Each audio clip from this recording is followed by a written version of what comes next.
আমাদের সেই মনসুর সুরা সাবেক গভর্নর আজকে আমাদেরকে রাজপথে নামিয়ে দিয়েছে। আজকে আমরা ভিখারির মতো আপনাদের সাথে আপনাদের ব্রাঞ্চে ঘুরতেছি এবং রৌদ্রের মধ্যে আজকে আমরা রোডে রোডে ঘুরতেছি। সুতরাং কেন ঘুরতেছি এটা আপনারা জানেন। বাংলাদেশ ব্যাংকের এই মনসুর আজকে আমাদের সেই পথে এগিয়ে দিয়েছে, আমাদের সেই পথে নামিয়ে দিয়েছে। আমরা তার তীব্র নিন্দা প্রকাশ করছি।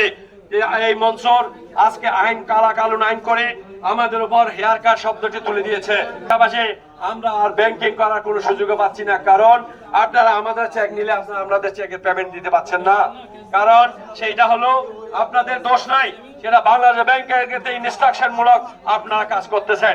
আমি জানি, আমি একজন সাবেক কর্মচারী হিসাবে আমি জানি আপনারা সেই আইনের ঊর্ধ্বে যেতে পারবেন না, সেই রুলস এবং রেগুলেশন আপনারা মানতে হবে। তারপরও আপনাদের ব্যক্তিগত ক্ষমতা বলে মানবিক দৃষ্টিকোণ থেকে সবকিছু বিবেচনা করে আপনাদেরকে একটু চলতে হবে। কারণ এয়ার কার্ড আমরা মানি না, এটা যতক্ষণ পর্যন্ত আন্দোলন বর্তমান তালাজোলা থেকে এরপরে অনেক আন্দোলন আমরা আসবে, যতক্ষণ পর্যন্ত আমাদের আন্দোলন সফল না হয়।